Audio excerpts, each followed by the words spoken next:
কদর, এই কদরের রাতটা হচ্ছে এমন রাত যেটা খায়রুম মিন আলফি শাহর, 1000 মাসের চেয়েও সেরা। 1000 মাস লাগাতার ইবাদত করলে যে সওয়াব, কদরের রাতে ইবাদত করলে এর সমান সওয়াব হবে নাকি? সমান হবে না। আল্লাহ তাআলা বলেছেন খায়রুম মিন আলফি শাহর, না, এর চেয়েও শ্রেষ্ঠ, এর চাইতেও বেশি। 1000 মাসে, অর্থাৎ 1000 মাসে হয় 83 বছর 4 মাস। তো কদরের রাতে যদি আমরা ইবাদত করি তাহলে 83 বছর 4 মাস ইবাদত করলে যে সওয়াব, সে সওয়াব আল্লাহ তাআলা আমাদের আমলনামায় নসিব করবেন। তো আমরা যেন এই কদরের রহমত বরকত থেকে যেন আমরা বঞ্চিত না হই। রাসূল সাল্লাল্লাহু আলাইহি ওয়াসাল্লামকে সান্ত্বনা দেওয়ার জন্য যে হে নবী, আপনি চিন্তিত হবেন না, মানে ইসরায়েলের অনেক লোক 1000 বছর হায়াত পেয়েছে, শত শত বছর ইবাদত করেছে, জিহাদ করেছে, তারা হায়াত পেয়েছে বেশি কিন্তু তারা কদর পায়নি। আর আপনার উম্মতকে আমি হায়াত দিয়েছি কম কিন্তু তাদেরকে কদর দিয়েছি। সুবহানাল্লাহ ওয়া বিহামদি, লাইলাতুল কদর দিয়েছি, যে কদরের রাত 1000 মাসের চেয়েও সেরা। তো এই কদরের রাতকে আবার লাইলাতুল মুবারাকাও বলা হয়েছে। ইন্না আনসালনাহু ফি লাইলাতিন মুবারাকা, এটা বরকতময় রাত। ফিহা ইউফরাকু কুল্লু আমরিন হাকিম, সব বিজ্ঞচিত প্রাজ্ঞচিত বিষয়ের ফয়সালা হয়। এটা বেসিক্যালি একটা বাজেট রাত বলা যায়। এই রাতে আগামী 1 বছরে আমাদের কি ঘটবে না ঘটবে আল্লাহ তাআলা এটার বাজেট করেন, এটাকে রিভাইজ করেন। সো এই রাতটা অনেক গুরুত্বপূর্ণ। তো এই কদরের রাত এটা কবে?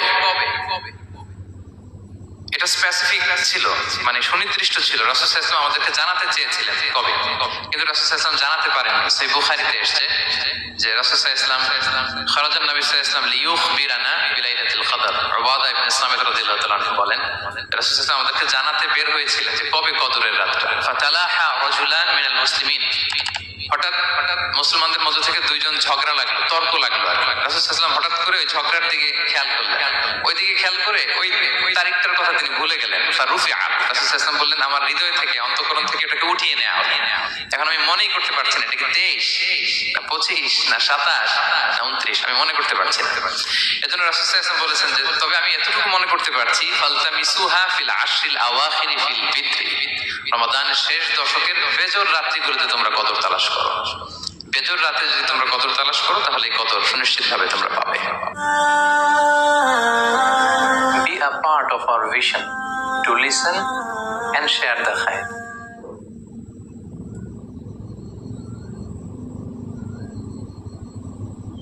Assalamu alaikum wa rahmatullahi ta'ala wa barakatuh. A'udhu billahi minash shaitanir rajim. Bismillahir rahmanir rahim. رسلا مبشرين ومنذرين لئلا يكون للناس على الله حجة بعد الرسل وكان الله عزيزا حكيما صدق الله العظيم। আজকের আলোচনার টপিক হচ্ছে আল্লাহ তাআলা কেন এই পৃথিবীতে রাসূল প্রেরণ করেছেন, রাসূল প্রেরণের উদ্দেশ্য কি, নবী রাসূলদের পরিচয় এবং তাদের বৈশিষ্ট্য, এগুলো নিয়ে আমি আজকে আলোচনা করব। এবং নবী রাসূলদের জীবনী থেকে আমাদের আসলে শিক্ষা কি, লেসনটা কি, কি লেসন আমরা নিতে পারি, এই টপিকটা নিয়ে আলোচনা করব। টপিকটা কি সবার কাছে ক্লিয়ার? প্রথমে আমরা উদ্ধার করবার চেষ্টা করি যে কেন আল্লাহ এত রাসূল পাঠালেন পৃথিবীতে, কারণটা কি। এর উত্তরটা আল্লাহ তাআলা খুব চমৎকার ভাবে সূরা নিসার 165 নম্বর আয়াতে আলোকপাত করেছেন, যে আয়াতটা দিয়ে আমি আলোচনা শুরু করেছি। আল্লাহ তাআলা বলছেন, রুসুলান মুবাশশিরিন ওয়া মুনজিরিন লিআল্লা ইয়াকুনা লিন-নাসি আলাল্লাহি হুজ্জাতুন বা'দা রুসুল ওয়া কানা আল্লাহু আজিজান হাকীমা। অর্থাৎ আমি রাসূলগণকে সুসংবাদদাতা এবং সতর্ককারী রূপে পৃথিবীতে প্রেরণ করেছি। আমি আবারও বলছি, আল্লাহ বলেন আমি এই পৃথিবীতে রাসূলদেরকে সুসংবাদদাতা এবং সতর্ককারী রূপে পৃথিবীতে প্রেরণ করেছি, যাতে করে রাসূল আগমনের পরে আল্লাহর বিরুদ্ধে মানুষের আর কোনো অজুহাত না থাকে। ওয়া কানা আল্লাহু আজিজান হাকীমা, আর আল্লাহ তাআলা তিনি হচ্ছেন পরাক্রমশালী এবং মহাপ্রজ্ঞাময়। তাহলে উদ্দেশ্য আল্লাহ তাআলা ক্লিয়ার করলেন, কেন তিনি রাসূল পাঠালেন, যাতে মানুষের অজুহাত না থাকে। আল্লাহ তাআলা যদি রাসূল পৃথিবীতে বাণীবাহক হিসেবে প্রেরণ না করতেন, মানুষরা বলতো আল্লাহ আখিরাত বলে যে একটা কথা আছে এটা তো আমি বুঝি নাই, আল্লাহ মৃত্যুর পরে যে আবার জীবিত হইতে হবে এটা তো আমি শুনি নাই, আল্লাহ এই পৃথিবীতে আমি কি কি করেছি তার পাই টু পাই তোমার সুপ্রিম কোর্টের কাঠগড়ায় দাঁড়িয়ে যে বিচারের সম্মুখীন হতে হবে কেউ তো আমার কোনোদিন বলে নাই। এজন্য আল্লাহ বলেন আমি পৃথিবীতে রাসূল পাঠিয়েছি যাতে করে মানুষের কোনো এক্সকিউজ না থাকে। আচ্ছা বলেন তো, এখন কি কেউ আল্লাহরে বলতে পারবে আল্লাহ বিচার যে হবে এটা তো আমি জানি না, বলতে পারবে? আল্লাহ আখিরাত বলে যে একটা কথা আছে, পুনরুত্থান, পুনর্জীবিত হইতে হবে, আবার বিচারের সম্মুখীন হইতে হবে, জান্নাত জাহান্নাম আছে, এগুলো তো কোনোদিন আমি শুনি নাই। এই কথা, এই এক্সকিউজ তোলার কোনো সুযোগ কি আর আছে? No excuse will be granted that day, dear brothers and sisters. সেদিন কোনো এক্সকিউজ আল্লাহ তাআলা গ্রহণ করবেন না, কারণ আল্লাহ তাআলা রাসূলদেরকে প্রেরণ করেছেন, তারা আমাদেরকে বিস্তর বর্ণনা করে জানিয়ে গিয়েছে। এবং কেন রাসূলদেরকে প্রেরণ করেছেন? আল্লাহ বলেন যে দুইটা প্রাইম রেসপন্সিবিলিটি দিয়ে আমি রাসূলদেরকে প্রেরণ করেছি। এক নাম্বার মুবাশশিরিন, তারা সুসংবাদদাতা। তারা আমাদেরকে জানিয়েছে এই পৃথিবীতে যদি আমরা ভালো কাজ করি, এক আল্লাহর ইবাদত করি, কারো হক নষ্ট না করি, তাহলে আমরা জান্নাতে যেতে পারবো। জান্নাতের সুসংবাদ তারা দেন। They are the bearer of glad tidings. They are the bearer of paradise. তারা জান্নাতের সুসংবাদদাতা। রাসূলদের দুই নাম্বার প্রাইম রেসপন্সিবিলিটি হচ্ছে মুনজিরিন, তারা সতর্ককারী। তারা আমাদেরকে এই মর্মে সতর্ক করেছেন যে পৃথিবীতে যদি আল্লাহর ইবাদত না করে শিরক করো, বিদআত করো, এই পৃথিবীর বুকে যদি ফাসাদ করো, যদি সীমা লঙ্ঘন করো, যদি অন্যের অধিকার নষ্ট করো, তাহলে তোমাদেরকে জাহান্নামের আযাব ভোগ করতে হবে, ঠিক কি না? তাহলে দুইটা প্রাইম রেসপন্সিবিলিটি। রাসূলরা হচ্ছেন মুবাশশিরিন, সুসংবাদদাতা, জান্নাতের সুসংবাদ দিয়েছেন। তারা ভালো কাজ করলে জান্নাতে যাওয়া যাবে। পাশাপাশি তারা হচ্ছেন সতর্ককারী। কিসের সতর্ককারী? জাহান্নামের ব্যাপারে সতর্ককারী। পৃথিবীতে ফাসাদ করলে, আল্লাহ তাআলার অবাধ্য হলে জাহান্নামে যেতে হবে। এবং রাসূল পাঠানোর মধ্য দিয়ে আল্লাহ তাআলা এক্সকিউজ দেওয়ার সুযোগ বন্ধ করে দিয়েছেন। কোন এক্সকিউজ আর দেওয়া চলবে না। তাহলে পৃথিবীতে কেন আল্লাহ তাআলা রাসূল পাঠালেন, এই পয়েন্টটা কি সবার কাছে ক্লিয়ার? আচ্ছা, ক্লিয়ার। আমরা সামনের দিকে এগোই। এরপর আল্লাহ তাআলা বলেছেন এই পৃথিবীতে যত জাতি গোষ্ঠী আছে সব জাতির কাছে আমি রাসূল পাঠিয়েছি। ওয়াইম মিন উম্মাতিন ইল্লা খালা ফিহা নাযীর। যত জাতি, যত নেশন এই পৃথিবীতে এসেছে, সব জাতিকে সতর্ক করবার জন্য, ইনস্ট্রাক্ট করবার জন্য, গাইড করবার জন্য আমি রাসূল পাঠিয়েছি। এমন কোন জাতি নাই যে জাতির মধ্যে আল্লাহ রাসূল পাঠায় নাই, সবাই রাসূল পেয়েছেন। এবং মজার ব্যাপার হচ্ছে they are the chosen and selected personality by Allah subhanahu wa ta'ala. রাসূলরা হচ্ছেন আল্লাহ তাআলার পক্ষ থেকে chosen এবং সিলেক্টেড। রাসূলদেরকে সিলেক্ট করেছে কে? আল্লাহ। তিনি বলেন ওয়া ইন্নাহুম ইনদানা লামিনাল মুস্তাফাইনাল আখিয়ার। নবীরা হচ্ছে আমার কাছে মনোনীত, আমি তাদেরকে মনোনীত করেছি এবং তারা হচ্ছে সর্বশ্রেষ্ঠ মানুষ। তার মানে এর থেকে বোঝা গেল নবীরা সিলেক্টেড, তারা ইলেক্টেড না। ইলেকশন করে নবী হওয়া যায় না, নবী সিলেক্টেড এর মাধ্যমে হইতে হয়, সিলেকশনের মাধ্যমে। আর সিলেক্ট করেন কে? চুজ করেন কে? ইলেকশন করে নবী হওয়া যায়? আমরা পৃথিবীর সবাই মিলে যদি ভোট দেই, আল্লাহ আমরা সবাই ভোট দিলাম, এই হচ্ছে রাসূল, তাকে রাসূল হিসেবে আপনি কবুল করেন, হবে ইলেকশনে ভোট দিলে?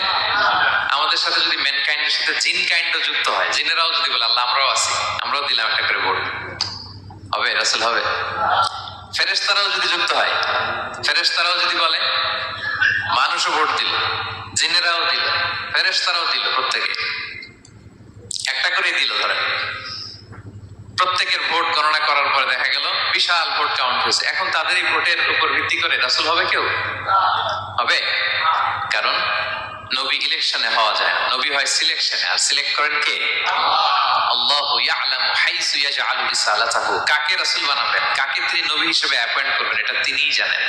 শুধুমাত্র, কেবলমাত্র, একমাত্র আল্লাহ তাআলা solely এটাকে কন্ট্রোল করেন। কেউ চাইলে কারো ভোটে, কারো ইলেকশনে নবী হওয়া যায় না। নবীরা হচ্ছে সিলেক্টেড, চুজেন পার্সোনালিটি বাই আল্লাহ সুবহানাহু ওয়া তাআলা। তাহলে নবীরা নির্বাচিত নন, ওনারা মনোনীত। নবীরা কি নির্বাচিত? নবীরা মনোনীত। এখন কতজন নবী রাসূল আল্লাহ তাআলা পাঠিয়েছেন? আল্লাহ তাআলা সুস্পষ্ট করে জানাননি কতজন। কিছু কিছু হাদিস থেকে পাওয়া যায় লক্ষাধিক রাসূল, নবী এবং রাসূল আল্লাহ তাআলা পৃথিবীতে পাঠিয়েছেন। কিন্তু কোরআন আল কারিমে এই লক্ষাধিক নবী রাসূলের সবার কথা আল্লাহ তাআলা আমাদেরকে শোনাননি। আল্লাহ তাআলা মাত্র 25 জন রাসূলের কথা আমাদেরকে শুনিয়েছেন। কতজন? 25 জনের কথা আল্লাহ তাআলা শুধু আমাদেরকে বলেছেন, বাকিদের কথা বলেন নাই। কতটুকু আমাদের বলা দরকার এটা আমাদের চেয়ে ভালো জানেন কে? আল্লাহ ভালো জানেন। আল্লাহ তাআলা ভালো জানেন কতটুকু আমাদেরকে জানাতে হবে। যত রাসূল তিনি পাঠিয়েছেন, যত নবী পাঠিয়েছেন, সবার কথা যদি আল্লাহ কোরআনে বলতেন, তাহলে কোরআন কি মাত্র 611 পৃষ্ঠার একটা বই হতো? 10 খণ্ড, 15 খণ্ড, 20 খণ্ড। তখন আমরা হাফেজ হতে পারতাম? হ্যাঁ, আমরা হাফিজ তরিকুল ইসলাম পাইতাম তখন, হ্যাঁ, তাকরিম পাইতাম, তখন তো হাফিজ হওয়া যেত না। এটা যদি 15 খন্ড 20 খন্ডের বিশাল ভলিউম হয়, হাফিজ হওয়া যেত না। এজন্য আল্লাহ তাআলা সব নবীদের কথা আমাদেরকে শোনায় নাই, মাত্র 25 জন নবীর কথা কোরআনে আল্লাহ শুনিয়েছেন। কতজন? আল্লাহ বলেন রুসুলান কদ কসাসনাহুম আলাইকা মিন ক্বাবলু ওয়া রুসুলান লাম নাকসুসহুম আলাইক। নবী হে, অনেক রাসূলের কথা আপনাকে শুনিয়েছি, আবার অনেক রাসূলের কথা আমি শোনাই নাই। যাদের কথা শোনানোর প্রয়োজন মনে করেছি তাদের কথাই আমি শুনিয়েছি। তাহলে আমরা বুঝলাম কোরআনে বর্ণিত হয়েছে কয়জন নবী রাসূলের নাম? সবাই বলবেন আওয়াজ করে, কয়জন? 25 জন। এবং এই 25 জন নবীর মধ্য থেকে 6 জনের নামে আল্লাহ 6টা সূরা ডেডিকেট করেছেন কোরআনে, 6টা সূরা উৎসর্গ করেছেন। সূরা ইউনুস, সূরা ইউসুফ, সূরা ইব্রাহিম, সূরা মুহাম্মদ, সূরা নূহ, সূরা হুদ। 6 জন নবী। কয়জন নবী? 6 নবীর নামে আল্লাহ তাআলা 6টা সূরা ডেডিকেট করেছেন। এবং এই যত নবী আল্লাহ তাআলা পাঠিয়েছেন সব নবীর উপর ঈমান আনা আবশ্যক। It's compulsory to believe in every messenger sent by Allah subhanahu